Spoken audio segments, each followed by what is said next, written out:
Let's talk now to Frank Luntz, who's a pollster and political consultant. He's in Washington, D.C. for us. Frank, good to have you with us. Good morning to you. We've just looked through some of Joe Biden's recent appearances there, and given what we saw, this was inevitable, wasn't it, that he had to drop out of the race?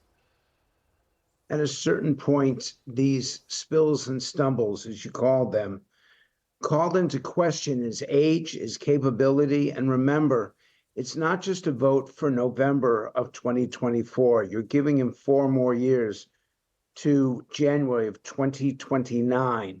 And too many Americans and other Democratic leaders, quite frankly, said, we can't do this. It just will not work.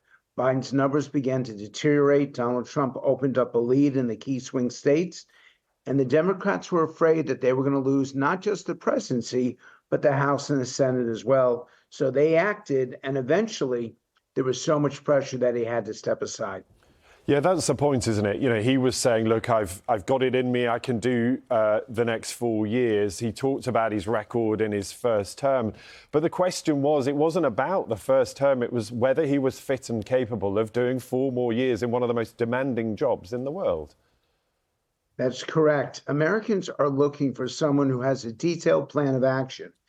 And the fact is, action and Joe Biden do not seem to fall in the same sentence. It's not that they like Donald Trump, and it's not that they dislike Joe Biden. It's that it simply thought that he was incapable and unable to carry forward for the next 4.5 years. And eventually he got the message. So he has now thrown his support, his weight behind the candidacy of Kamala Harris. What do the numbers tell us about how she would fare against Donald Trump in November? Her numbers are about the same as Joe Biden's right now, but she's got more upside. Here's what's interesting. She's got more upside and more downside. Her candidacy in 2020 ended in failure. She did not even make it to the first primary.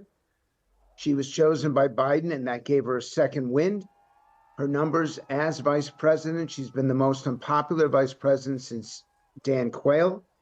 And yet, over the last few weeks, her numbers have slowly gone up higher and higher to now where she's at least equal to where Joe Biden would have been. And she's going to give Donald Trump a real run for his money. She's got energy, she's got excitement. And here's what's key. Before, it was Joe Biden who was the old candidate. Now it's Donald Trump. Is it fair to say she has been somewhat invisible in recent years? You know, you might have hoped, and the Democratic Party might have hoped, that there would be a candidate who had their own projects, who had their own agenda, was able to carve out a niche of their own and then step up to the top job if something like this did play out. But she's not been that visible on the campaign trail. And is it fair to say a lot of voters don't know who she is or what she stands for? They know who she is, but they don't know what she stands for. She was given the role of immigration. And that's one of the 2 key issues in America, immigration and inflation. And on both of those, Donald Trump has a significant lead over the Democrats.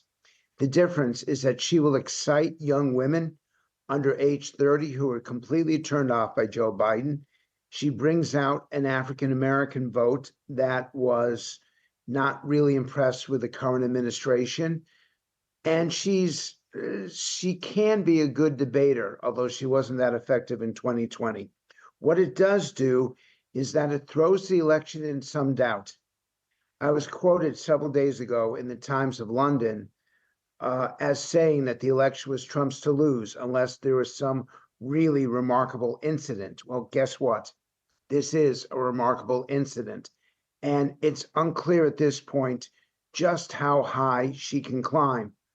But she has brought interest into the Democratic Party, and they have raised more money in the last 24 hours than any 24-hour period in 2024. The energy and excitement does not just translate to candidates, it also translates to donors. And in America, donations are essential to winning elections. Frank, it's good to have you with us this morning. Thank you, Frank Luntz, pollster and political consultant. Thank you.